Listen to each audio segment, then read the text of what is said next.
ఆలకించు. నీ ఆత్మీయత స్థితిని బట్టి ఆలకించు.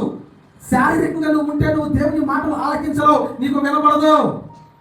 ఎలా ఎప్పుడు ఆలకిస్తావంటే when your spiritual life is strong. నీ ఆత్మీయత స్థితి ఎప్పుడైతే వాక్యానుసారంగా బలంగా ఉందో అప్పుడే దేవుని మాటలు చాలా స్పష్టంగా వినపడతాయి.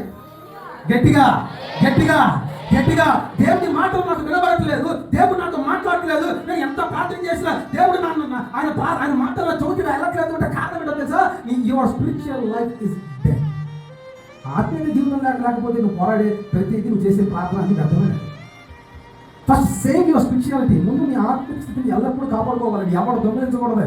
ఎవడు అంటే ఎవరు సాతాను గడికి మనుషులు ఎలా దొంగిస్తారు నీ ఆత్మీయ స్థితిని? నాకు ఎంత ఉన్నాయా, నాకు ఎంత పవర్ ఉన్నాయా? కానీ సాతాను గడికి ఉంది తెలుసా?